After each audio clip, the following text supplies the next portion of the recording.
Hello students. मेरा नाम है अरुण शर्मा। आप सभी का अरुण कोचिंग क्लासेस में बहुत बहुत स्वागत है। बच्चों, आज मैं आपको क्वेश्चन नंबर 30 खुद करवाऊंगा। आइए शुरू करते हैं। यहाँ लिखा है the following balances were extracted from the books of Vishal limited on 31 मार्च 2018। तो 31 मार्च 2018 को यहाँ पे हमारे पास जो है वो बैलेंसेस दिए गए हैं, है ना, विशाल लिमिटेड के। तो यहाँ पे देखिए प्लांट एंड मशीनरी है 1 लाख की। शेयर्स इन एप लिमिटेड, ठीक है, यहाँ पे दी गई है हमारे पास। ये इन्वेस्टमेंट है हमारी 50,000 की, ठीक है। और स्टॉक इन ट्रेड दिया गया है 40,000 का। बिल्स रिसीवेबल है 5,000 के। डिविडेंड रिसीवेबल है 5,000 के। शेयर कैपिटल है 1 लाख की। कैपिटल रिडम्पशन रिजर्व है 60,000 का। 12% डिवेंचर दिए गए हैं यहाँ पे 30,000 के। शॉर्ट टर्म लोन दिया गया है ना, जो हमने लिया है फ्रॉम मोनिका लिमिटेड से 5,000 का। प्रोविजन फॉर टैक्सेशन है 5,000 का। बस इतनी सी आइटम आपके पास दी गई हैं, ठीक है। पर बच्चों, इसको बनाने के लिए हमको नोट्स टू अकाउंट्स भी बनाना पड़ेगा, है ना। और यहाँ पे बोला गया है कि आपको बैलेंस शीट प्रिपेयर करनी है as per schedule 3 part 1 of the companies act 2013। तो देखिए, सबसे पहले आप क्या करेंगे, देखिए यहाँ पे आप सबसे पहले जो है इस तरीके से बैलेंस शीट का फॉर्मेट लगा लीजिए, balance sheet of Vishal limited, है ना। और मैं आपको बता देता हूँ कि थोड़ी लंबी जैसी ये बैलेंस शीट बनेगी, है ना। और बैलेंस शीट के नीचे जो है आप यहाँ पे नोट्स टू अकाउंट्स का जो है वो फॉर्मेट लगा लीजिए, ठीक है बच्चों। ओके, सो आई होप आपको जो है वो इतना समझ में आ गया होगा, ठीक है। तो देखिए, अब हम यहाँ पे नोट्स टू अकाउंट्स बनाएंगे। उससे पहले आप देख सकते हैं कि यहाँ पे आपके पास जो है शेयर कैपिटल डायरेक्ट दे दी गई है 1 लाख की। तो इसको हम जो है वो बैलेंस शीट में इक्विटी एंड लायबिलिटी साइड में डायरेक्ट लिख सकते हैं, है ना। तो क्वेश्चन नंबर 20 जो मैंने आपको कौन सा कराया था, 28 कराया था, ठीक है। तो उसमें भी हमने जो है वो इक्विटी एंड लायबिलिटी साइड बनाई थी, ठीक है। तो मैं यहाँ पे लिख देता हूँ। देखिए, इक्विटी एंड लायबिलिटी साइड सबसे पहले हम बनाएंगे। तो शेयर कैपिटल जो है डायरेक्ट हम यहाँ पे लिख सकते हैं, है ना, जो दी गई है हमारे पास 1 लाख रुपए की, ठीक है। तो फॉर्मेट तो आपको मैंने बार बार जो है बता दिया है, इसलिए मैं बार बार नहीं बोलूंगा।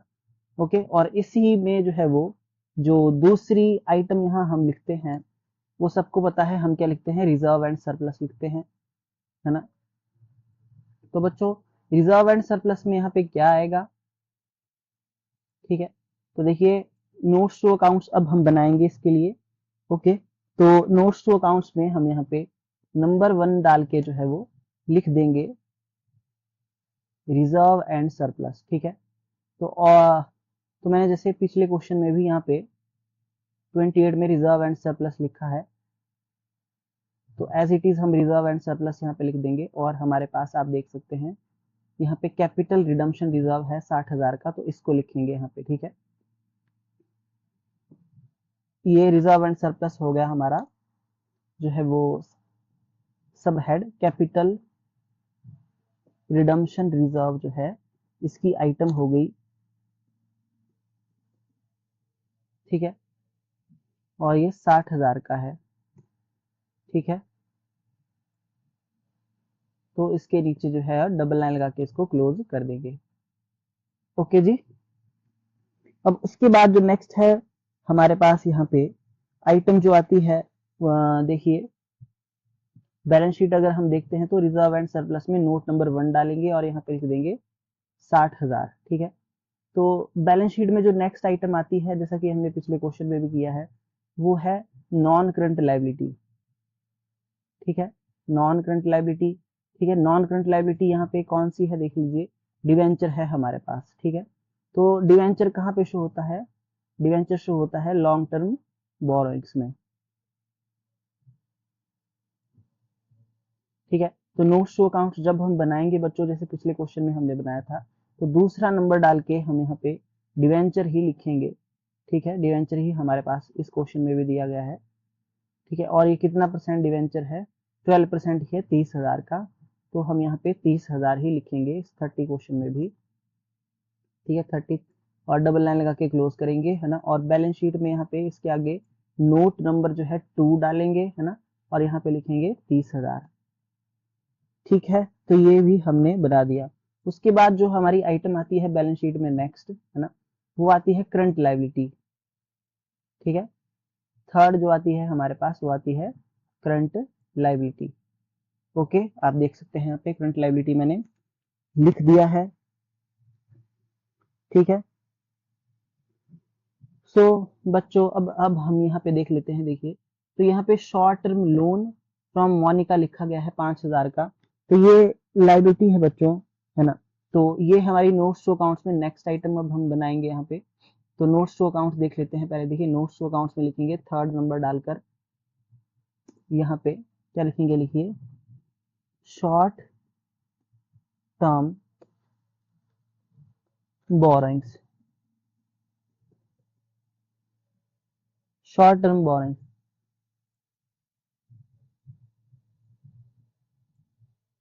ठीक है, शॉर्ट टर्म बोरोइंग्स में हम लिखेंगे loan from Monica limited. Short term loan जो है यहाँ पे 5,000 का है, जैसा कि मैंने आपको बताया। इसको डबल लाइन लगाएंगे और क्लोज कर देंगे। ठीक है, तो यहाँ पे हम लिख देंगे ए नंबर डालकर, क्या लिखेंगे, शॉर्ट टर्म बोरोइंग्स, है ना, जो हमने वहां पे बनाया था हेड, सब head sorry, short term borrowings. और यहाँ पे थर्ड वर्किंग जो है हमने थर्ड नोट नंबर बनाया है, ये 5,000 का, ये जो लोन लिया है हमने मोनिका से 5,000 यहाँ पे लिख देंगे। ठीक है, आई होप आपको जो है वो इतना जो मतलब अंडरस्टूड हो गया होगा। उसके बाद नेक्स्ट यहाँ पे कौन सी और आइटम आएगी, देखिए प्रोविजन फॉर टैक्सेशन भी है, यहीं पे आएगा 5,000 का। बट उसको कैसे लिखेंगे, पहले नोट्स टू अकाउंट्स में हम यहाँ पे जो है वो फोर्थ नंबर डालेंगे। ठीक है, और इसके आगे हम लिख देंगे short term provision, short term provision.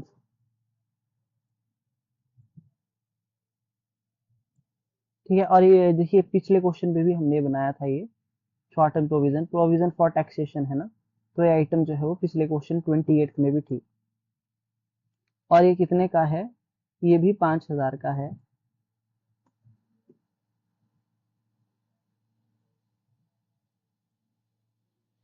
Okay जी, ये भी 5,000 रुपीज का है। ठीक है, तो इतना जो है हमने बना दिया। तो बैलेंस शीट की जो है हमने कौन सी साइड क्रिएट कर दी है, यहाँ पे हम लिख देंगे बी नंबर डाल के,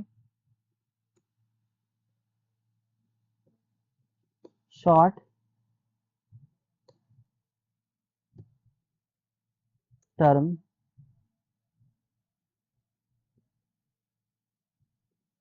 प्रोविजंस।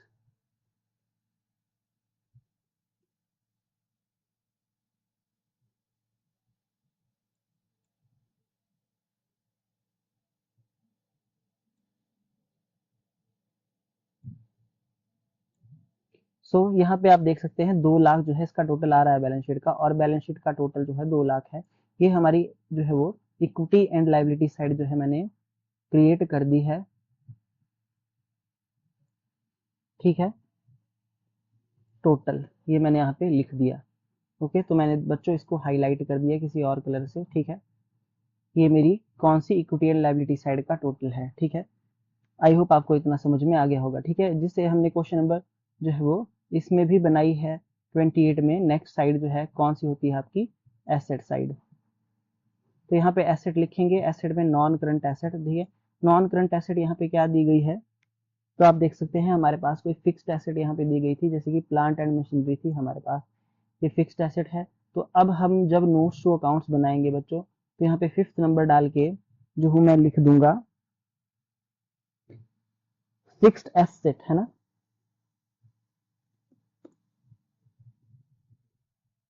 ठीक है, ब्रैकेट में मैं लिख दूंगा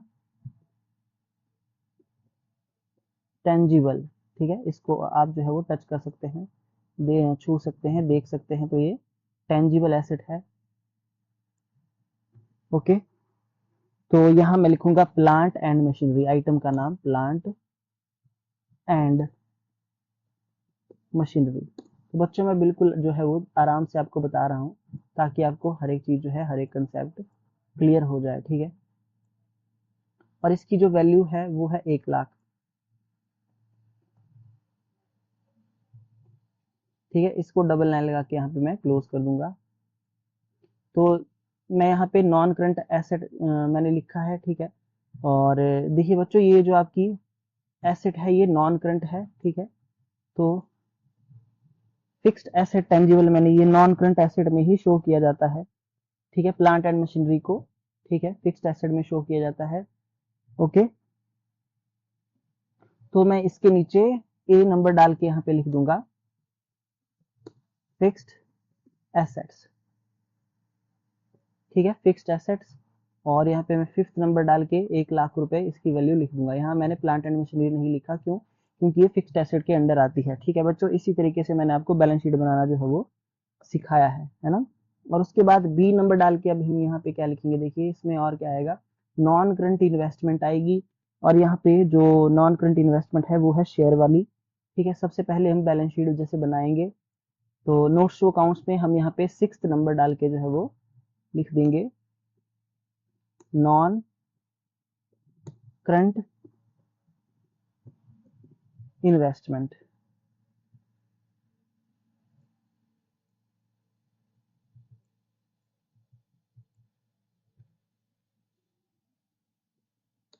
शेयर्स इन, है ना, एफ लिमिटेड। तो ये जो हमारी वैल्यू थी इसकी 50,000 रुपए थी। ठीक है, तो बैलेंस शीट में यहाँ पे जो है हम लिखेंगे नॉन करंट, है ना, नॉन करंट इन्वेस्टमेंट लिखेंगे।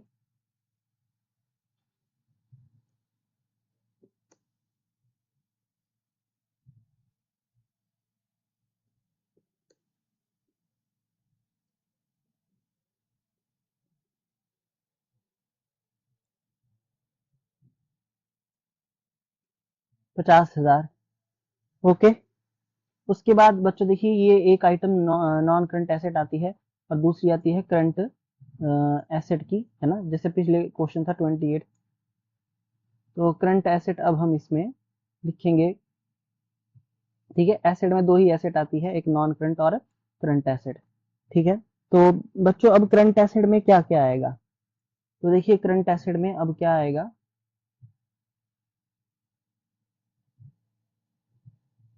देखिए जी, आपके पास बिल्स रिसीवेबल है और डिविडेंड रिसीवेबल भी है। ठीक है, स्टॉक इन ट्रेड है आपके पास 40,000 का। बाकी सारी आइटमें तो हमने लिख दी, ये 3 आइटम बचती है ना।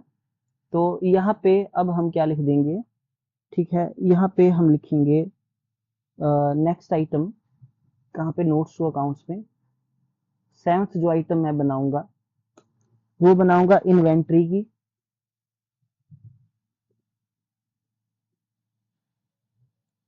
ठीक है, इन्वेंट्री में शो किया जाता है स्टॉक इन ट्रेड को।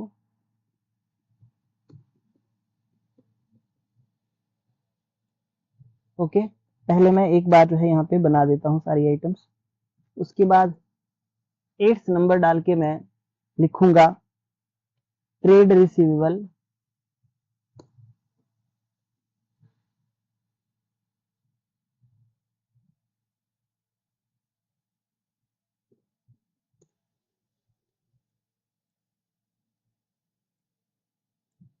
तो ट्रेड रिसीवेबल में मैं लिखूंगा बिल्स रिसीवेबल।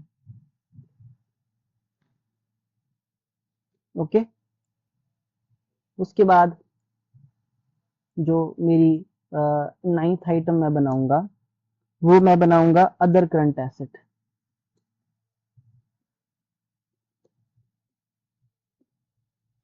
ठीक है, तो अदर करंट एसेट में कौन सी एसेट आएगी, ये डिविडेंड रिसीवेबल की 5,000। ठीक है,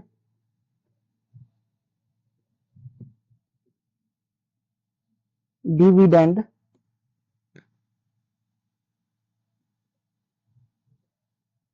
रिसीवेबल कितने की, 5,000।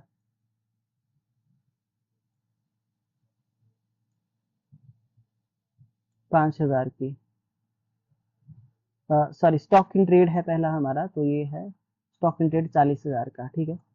तो देखिए स्टॉक इन ट्रेड है 40,000 का, बिल्स रिसीवेबल है 5,000 की, और ये भी हमारा 5,000 का है, ठीक है।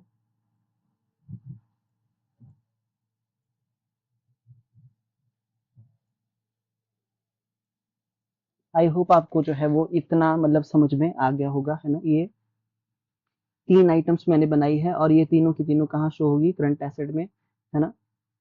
तो देखिए बैलेंस शीट में अब किस तरीके से इसको शो किया जाएगा। सबसे पहले हम ए नंबर डाल के यहाँ पे लिखेंगे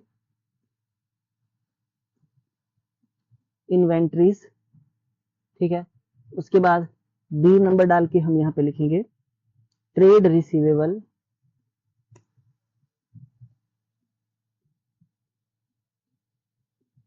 ओके। और सी नंबर डाल के हम लिखेंगे अदर करंट एसेट्स, ठीक है। तो ये 7th नंबर था, ये 8th था, और ये 9th था। इसका अमाउंट था 50,000, और इसका था 5,000, और इसका भी 5,000 जो है वो अमाउंट था। सो आई होप आपको जो है वो इतना समझ में आ गया होगा, है ना। एक बार मैं जो है फिर से अमाउंट देख लेता हूँ यहाँ पे। सॉरी, स्टॉक इन ट्रेड का इन्वेंट्री में जो है वो 40,000 है ना। तो और यहाँ पे 40,000 मुझे लिखना है, ठीक है। एक बार मैं चेक भी कर लेता हूँ, देखिए यहाँ पे कितना दिया गया है, ये 40,000 ही दिया गया है, ठीक है। सोचो 40,000 ये दिया गया है, ओके। तो अब जो है हम यहाँ पे टोटल करेंगे बैलेंस शीट का। तो देखिए मैंने आपको कितना जो है वो आराम से और इजीली सिखा दिया ये किस तरीके से बनती है बैलेंस शीट, ठीक है। इसके नीचे एक सिंगल लाइन लगाएंगे, ओके। तो एसेट साइड का टोटल करने के लिए जो है इस तरीके से यहाँ पे टोटल कर देंगे इसका। तो ये भी 2 लाख जो है मेरा आ रहा है, ठीक है। और ऊपर भी मेरा कितना है, 2 लाख है। इक्विटी और लायबिलिटी साइड का जो है मेरा टोटल आप यहाँ पे देख सकते हैं, ठीक है। सो जो है हमारा क्वेश्चन बिल्कुल जो है वो एक्यूरेट है, ओके। सो आई होप आपको बच्चों समझ में आ गया होगा कि किस तरीके से मैंने जो है ये क्वेश्चन किया है ना।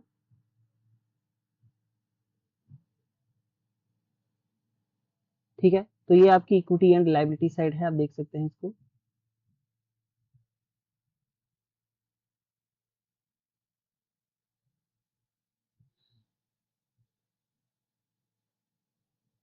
ये आपकी इक्विटी एंड लायबिलिटी साइड है, ठीक है। और इसका टोटल 2 लाख है, ओके। और ये हमारा नोट्स टू अकाउंट्स भी है। तो एक बार जो है मैं आपको ढंग से इसको दिखा देता हूँ, देखिए स्क्रीन पे ध्यान से।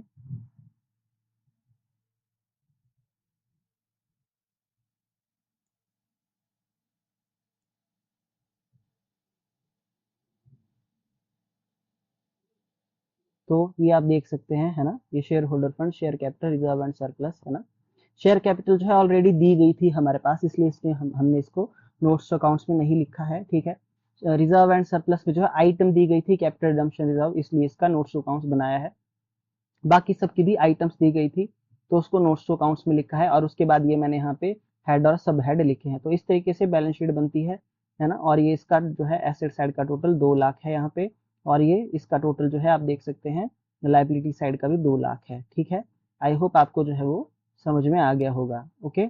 और नोट्स टू अकाउंट्स भी मैं आपको दिखा देता हूँ एक बार क्लियरली, है ना। तो देखिए, सो ये जो है हमारा नोट्स टू अकाउंट्स है ना। आप देख सकते हैं यहाँ पे ये नोट्स टू अकाउंट्स है। तो जो रिजर्व एंड सरप्लस को जिसे शो किया गया है यहाँ पे, है ना, ओके। क्योंकि ये कैपिटल रिडम्पशन रिजर्व आइटम दी गई थी यहाँ पे हमारे पास, ओके। और लॉन्ग टर्म बोरोइंग्स डिवेंचर को दिखाया गया है ना। Short term borrowings, short term provision, है ना, ठीक है। फिक्स्ड एसेट, है ना। नॉन करंट इन्वेस्टमेंट शेयर, है ना। ये non current investment inventory, trade receivable, other current asset, dividend receivable को यहाँ पे दिखाया गया है, ओके। तो आई होप आपको जो है वो क्लियरली मतलब अंडरस्टूड हो गया होगा किस तरीके से हमने बनाया है, ठीक है। तो बच्चों ये आइटम्स दी गई थी, तो इनके सब हेड को यहाँ पे दिखाया गया है। और हमारे पास वहाँ पे जो है वो शेयर कैपिटल डायरेक्ट दे दिया गया है ना यहाँ पे। ओके, शेयर कैपिटल, तो इसलिए इसका नोट्स टू अकाउंट्स नहीं बनाया गया है। तो ये हमारा क्वेश्चन नंबर 30 हो जाता है कंप्लीट। आई होप आपको जो है अंडरस्टूड हो गया होगा। इन केस अगर आपको कहीं कोई प्रॉब्लम होगी तो आप पूछ सकते हैं। ओके, तो आज के लिए इतना ही। इसी तरीके से क्वेश्चन किया जाता है। Thank you so much.